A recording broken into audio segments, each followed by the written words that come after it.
was once a part of another town, our destination became its own municipality. Filled with radiant people and with rapid increase in development, this place remains to be a beautiful and prosperous community that continues to thrive and grow. Be captivated along with me as we spoil ourselves in the spectacle of Ganda. Seafood budol bilao. Pinagpala!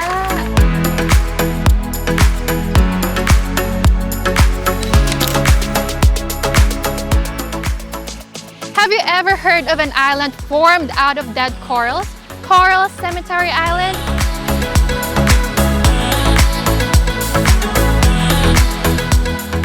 I am Stacy, your travel buddy.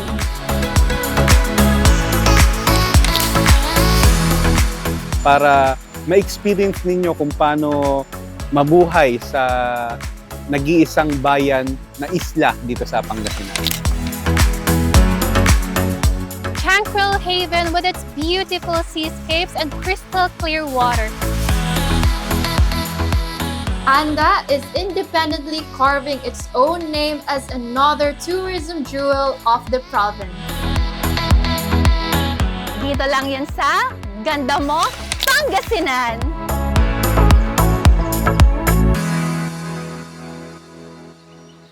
Simulan na ang pasyalan. Pumasyal sa Pangasinan, balikan ang lahat na magpasaya. Kalula, klasin ang taglay na ganda. Siguradong mag-enjoy ka. Kalula, pumasyal sa Pangasinan, balikan ang lahat na magpasaya. Kalula, klasin ang taglay na ganda. Siguradong mag-enjoy ka. Kalilat Pangasinan.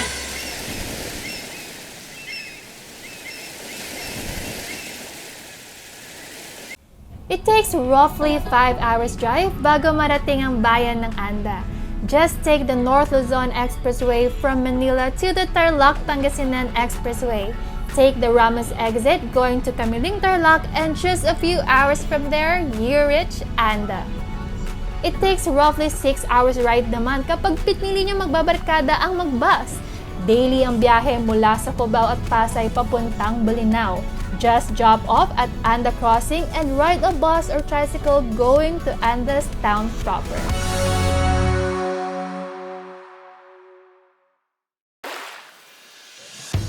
To 20 minutes ride away from the town proper at 150 pesos tricycle fare, bubungad na sa inyo ang ganda ng lugar na to.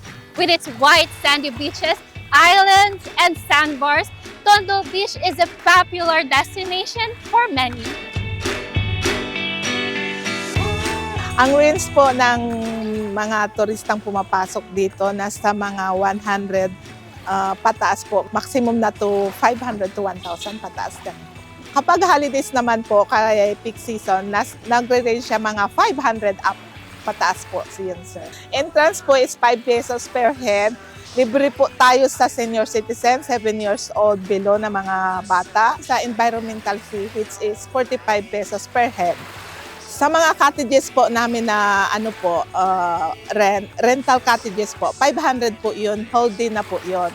Nag-accommodate po kami ng overnight stay pagka po mga peak season, which is 500 din po sa overnight po stay. May area din ng mga food stalls if you feel like adding more to your packed meal. We make sure na ang aming beach ay very safe. Nandito po kami, nag-assign po kami ng mga staff dito para po masiguro na ligtas po ang mga turista dito sa Tondo Beach. Para po sa mga hindi taga rito, 300 pesos lang po maghapon. Kaya very affordable po, kayang-kaya kahit yung mga simpleng pamilya para mag-enjoy. Sobrang saya sa may inflatable balloon at sobrang nakaka-enjoy. Though, yung beses ako nadulas, nabasa-basa na rin ako. But very parang bata lang ako na nag-enjoy, na naglalaro.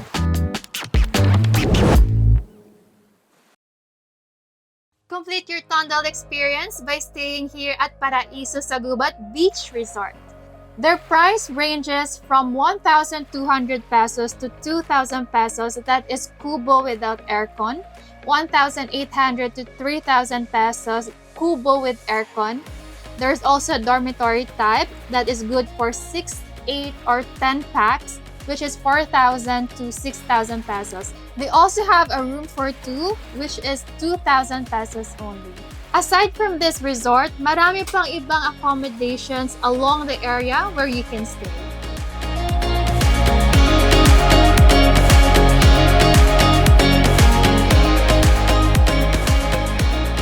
They also offer 499 pesos for 45 minutes of Kawa hot bath.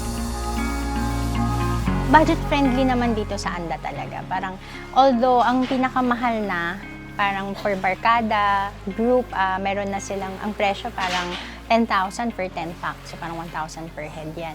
Pero dun sa iba, it can go as low as 300 per head. Pag couple, pag hindi peak season, maganda na sa kanila 1,000.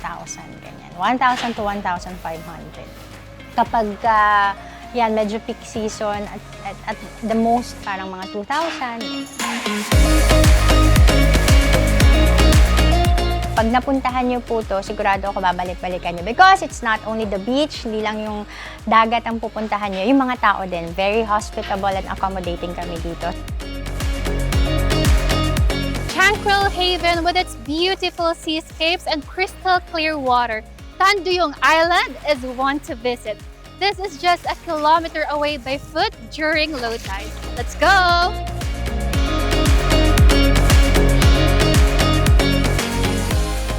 Nagsabi lang po kasi maganda daw po dito. Ayan nga po, may white sand. At saka malinis po.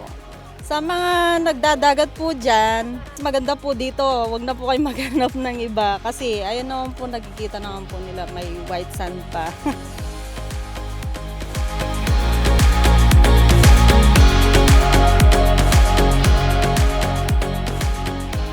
There are a great deal of activities that awaits you, from simply walking on the sandbar to island hopping.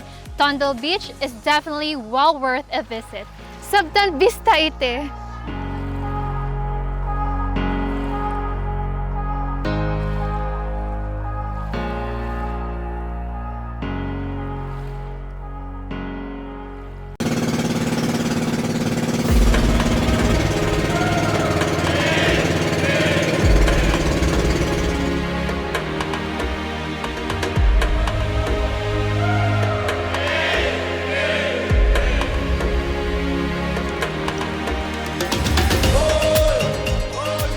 Have you ever heard of an island formed out of dead corals? Coral Cemetery Island? Creepy as it may sound, but it stirs the curiosity of everyone and became one of the islands you can visit while in Anda.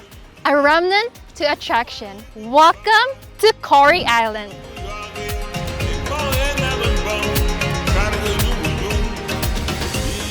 Ang pagkakatanda ko, sir, sa ditong Cory Island noon, dati, nung mga bata pa kami, pag malakas yung bagyo kasi, sir, yung alon, iniipon siya talaga ng alon. Lumaki siya ng lumaki. Kasi yun na nag-umpisa na pinapasyalan namin na ito sa isla na namin, pinupunta namin. Yung pag-ano talaga sa pagsingil sa mga pasayeros namin, depende sa bangka, may 1.5, mayroon yung Toki, ganun. Isang isla lang, Cory Island. Saka yung sa paliguan, sir. Bali, dalawang kuwan namin, pupuntahan namin. I am here in Cory Island. I'm walking on the dead corals. Ayan, kung makikita nyo. And itong part na to, nakikita kasi to sa may Tondo Beach, and the tourists are curious, ano bang meron dito? So, ayun nga, ito yung mga dead corals. And kadalasan dito sila nagpo-photo shoot kasi look at the location. Ang ganda niya. Background mo ay yung sky. Also, if you wanted to take Instagram photos, yan, dito. You can go here.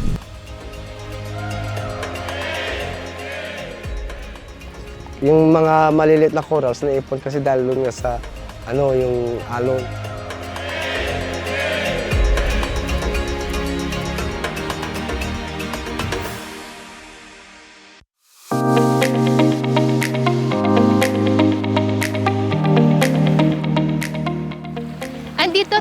ngayon sa Tondo Beach and we are going to Pangasinan Island, which is 30-minute boat ride.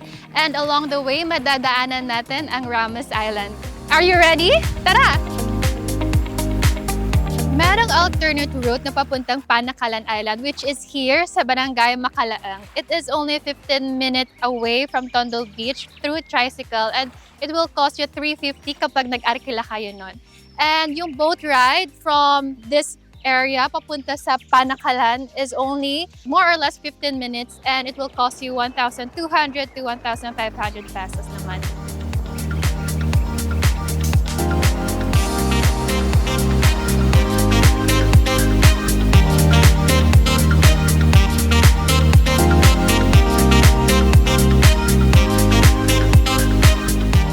Situated next to the marine sanctuary, brimming with extraordinary marine life, revel in the scenic island of Pangasinan.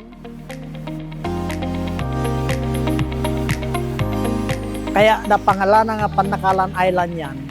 Sa mga native dati dito, mga Bulino speaking. Kaya ang derives from the word na sakal. Ang ibig sabihin ng sakal ay sibat. Mano-mano lang po yan. Kaya ang Pangasinan, sa dami ng isda na umialigid doon, sinisibat lang ng mano-mano ng mga taong mga sinauna. Ayon sa mga kwento nila.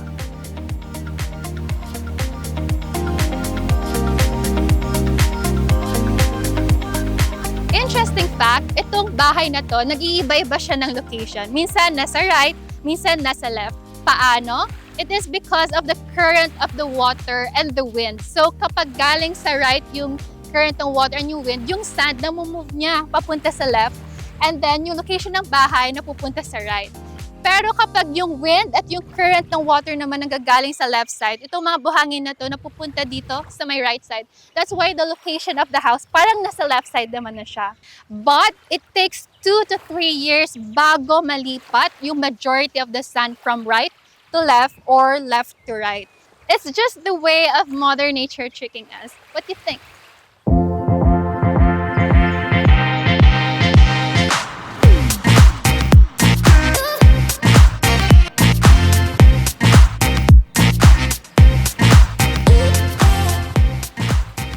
Ang pagmula po sa Tondo Beach papunta po rito sa Sandbar is nagre-range po siya ng mga 3,000 hanggang 2,000 po. Sa 2,000 po, kapag sa small boat, mga nasa 6 capacity or 6 below po yon, mga nasa 2K ganyan. Pero minsan po umaabot rin ng 2,500 depende po sa nakausap po nilang parang nagbubuking sa amin.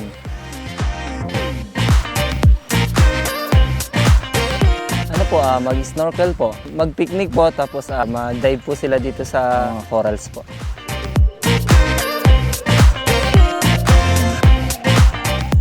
Kami mga bangkero po, kapag may mga basura na pong naipon dito, isasakay na po namin yan sa bangka, tapos iuwi na po namin yung basura.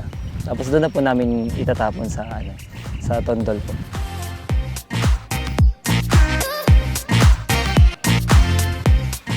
So kapag nagpunta kayo dito, don't forget to bring food and a lot of water for hydration kasi wala talaga mabibilhan dito sa area na to. The area na to is a secluded island. With its white sandy beach away from bustling noise of the town, you can find silence and peace while you're here in Pangasinan, a place born out of nature's truth.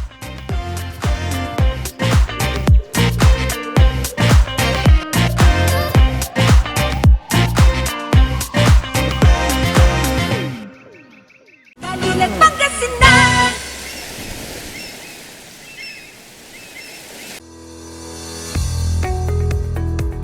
Looking for a place to stay in Baguio City? Find your calm at Hotel Supreme. A good dip at their pool.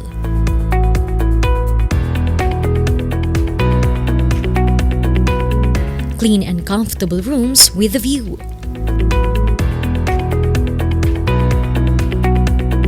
Accommodating staff.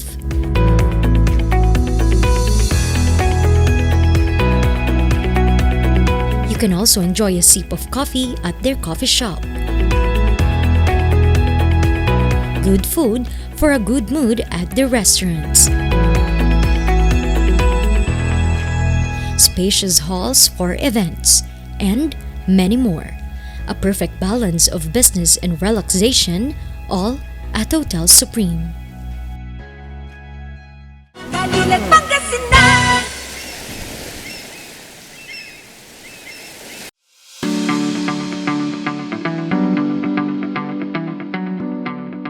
Naipangalan yung bayan naming Anda sa Spanish Governor General Simon de Anda y Salazar during Spanish colonization. Ang bayan namin ng Anda, ito yung nag-iisang isla na bayan dito sa buong Pangasinan.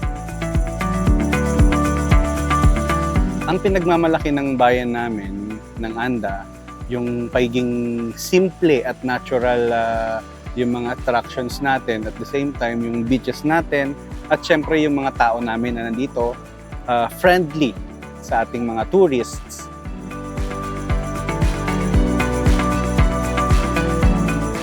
Proud kami dito sa mga natural beauties namin dito sa lugar, especially yung beaches namin, yung pagiging friendly niya sa mga bata. Ini-maintain namin yung natural beauty at saka simplicity ng aming lugar.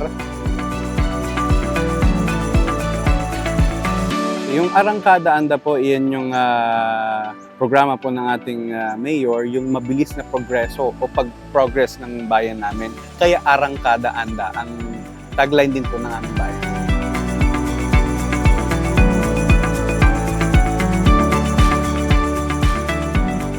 Sa lahat ng mga tourists na curious kung ano man meron sa aming bayan, maaari po kayong bumisita para ma-experience ninyo kung paano mabuhay sa nag-iisang bayan na isla dito sa Pangasinan.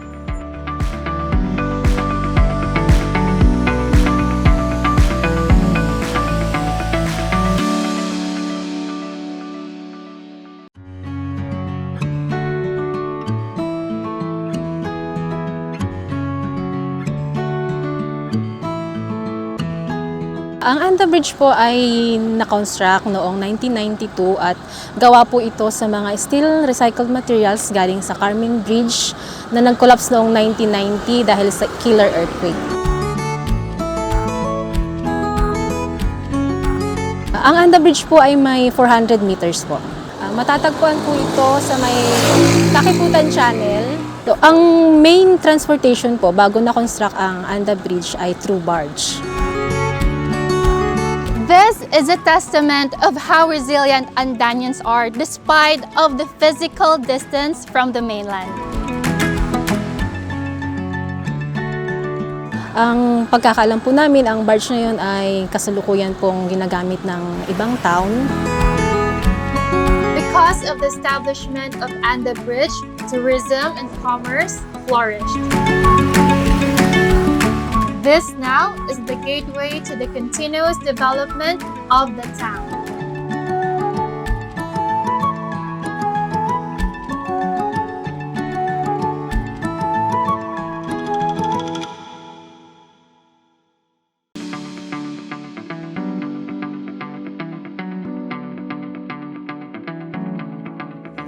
From the bountiful harvest that Anda offers comes a heartwarming dishes of Mantham's Seafood Restaurant. Here, they turn freshly caught seafoods to a wholesome meal that takes you to a gastronomic adventure. As you dine, not only does your tummy benefits, but so does the community. Yung pag-aaral ko, okay lang naman po. Parang mas naging madali po ngayon kaysa no last year. Yung allowance ko po, ganun sa ano na lang ako kumukuha. Dito po sa saldo ko dito. Parang nababawasan po yung problema nila mama kung paano kami pag-aaralin. Sobrang thank you kasi ang laking tulong po nito kasi sa ngayon po may isa po kaming college student na nag-aaral. Tapos next year po magka-college na din po ako. Bale, nag-iipon na po ako para masimulan ko po yung gagawin ko sa college.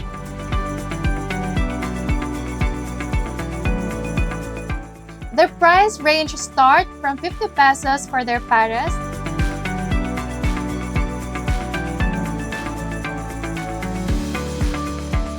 $99 pesos to 129 pesos for their unlimited rice, And for their seafood budel bilao, it is 450 pesos to 3,800 pesos.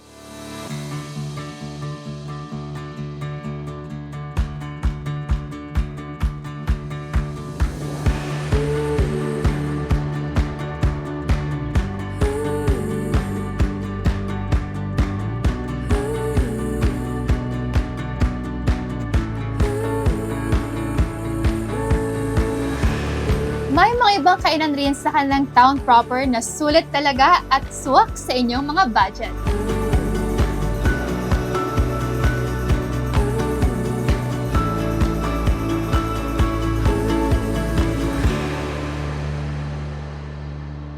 Sa prutas ng mangga. Pero dito sa Anda, hindi lang ito ginagawang panghimagas, kundi ginagawa din itong suka. Let's take a look on the sweet and sour success of Andanian. May ano po kasi yan, may grupo na gumagawa ng mango vinegar. Marami kasi dito sir mga mangga. Kaysa masayang, gagawin na lang po natin ng suka. Depende po sa size, may 80, may 150. Depende po sa size ng bote. Nakakatulong po sa mga gumagawa ng mango vinegar para makapag-aral ng kanilang mga anak. Mga panggastos na rin sa araw-araw.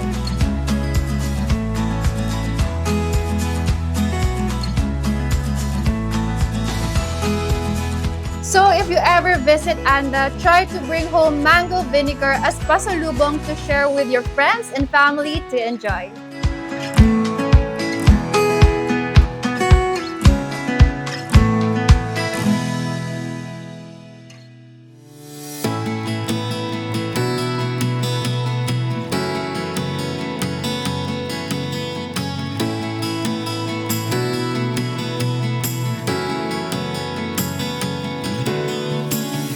Another unique and interesting thing about Anda is a shellfish that is rare and can only be found in the coastal water.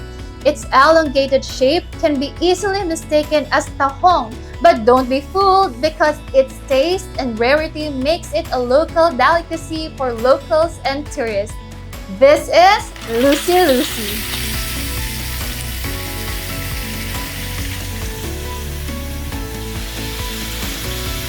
Ang nakukuha ang lusi-lusi sa barangay Karot at Kabungan. Per kilo po siya, medyo mahal po talaga kasi mahirap siyang kunin. Kinukuha po ang lusi-lusi pagka matirik po ang araw para makita po masyado. Tsaka malalim din po pag sinisisid namin. Hinukay po namin siya.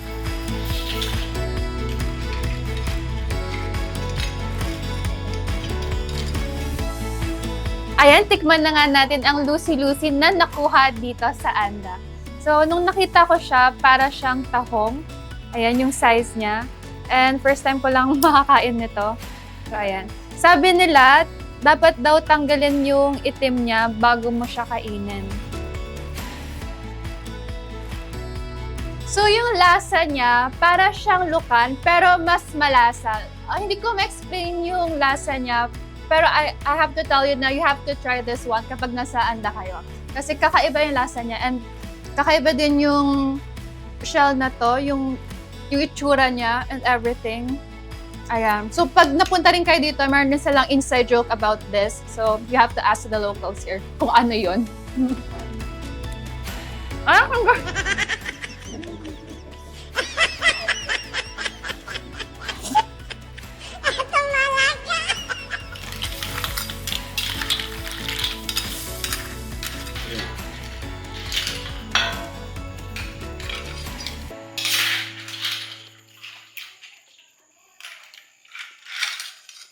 Dalilan Pangasinan!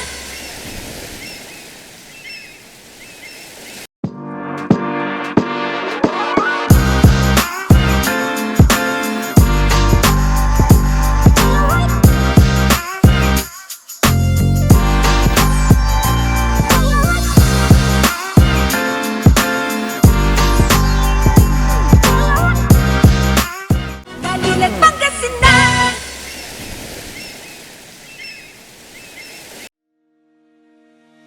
Nakaka-inspire talagang bisitahin ng mga lugar sa Anda. Pero, What's more inspiring is to listen to the testimonies of how Andanians flourish through adversities. At isa na dito ang kwentong inspirasyon ni Shella May Carolino na ang pamilya ay dating baon sa utang. Ngayon ay kumikita na at tumutulong pa sa komunidad ng Anda. Hirap kami sa buhay. Bale, nagkakautang sila para makabili ng mga pagkain, ganyan. Tapos dumating sa point na sabay-sabay kaming nag-college. So ayun, nag-loan kasi teacher si mama, nag-loan siya. Tapos umutang din sa mga kaibigan para lang pagtapos nila kami ng pag-aaral. Lalo na 4 kami magkakapatid. Kaya hirap sa buhay. Yung hirap lang sa baon, ganyan. May nahihiraman kasi. Parang nabuhay kami sa utang kasi sobrang hirap ng buhay. Nag-work ako as accounting assistant. Yun, mga 3 years ako doon. Palipat-lipat ako ng company. Tapos yung last ko na company is sa Palawan naka-base. Ako mismo yung nagmamanage. Simula nun, kasi syempre, medyo lumaki yung sahod, ganyan. Doon medyo nakaipon-ipon. Tapos, dumating yung pandemic. Pagdating ng pandemic, umuwi kami dito sa Pangasinan. Nakikinita ko na mahihirapan ako. Mahihirapan kami financially pag nandun. Hindi naman malaking capital agad kasi nag-start kami sa Paris. Nanghiram din ako ng capital actually. O diba, puro siya utang. Tapos nag-full blast kami na mag-offer na tayo ng mga seafoods, ng mga meat na nakikilala unti-unti. Kasi tinutulungan din kami naka-tie up kami sa mga ibang resort. Yung services din po, syempre yung food quality kasi. Doon nakasulat yung mga reviews about sa resto. So, nakaka-attract po siya ng mga customers. Tapos nakikilala. I-start nyo, kung hindi nyo kaya ng malaki, start nyo sa maliit. Tapos sa bawat challenges na kakaharapin nila, huwag silang madadown. Tuloy-tuloy lang hanggang sa ma-reach na nila yung goal nila. Dapat may nakaset sila na goal. Laging pataas, laging paangat. Para kung babagsak ka man, mataas pa rin yung babagsakan mo. Parang gano'n.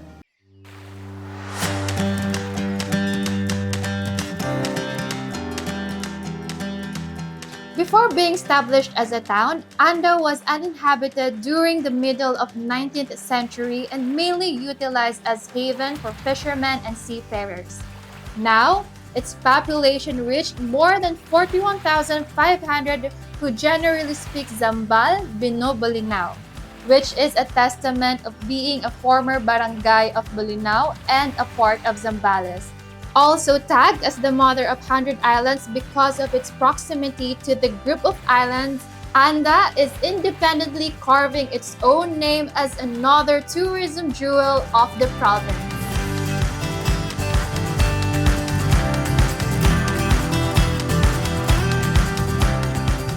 Every time I think of vacation, I always think of beaches and fresh seafood, and Anda is perfect for it. Not only they offer white sand beaches, but I also found myself having fun playing in their inflatable water park. I think it is where I got my beautiful tan lines. My favorite part here though are the sandbars, especially if it's low tide because they have a white sandbar you can walk onto. Imagine walking on it with crystal clear water where you can literally see so many starfish, and then the view are their islands. They're islands that tell so many stories which I am fascinated by. I also noticed, by the way, that their sand is different from other beaches I went to. Theirs is very fine, ang pino. As for their food, yum! The pinagpala meal they served us is one to try. But I got a little pressured kasi kung ano lang ang mapapala ko, yun lang ang kakainin namin. Good thing marami naman akong nakuha and the team end up full. It was an amazing food experience. Kaya kung ako sa'yo, Anda will be my next vacation destination. Arangkada, Anda!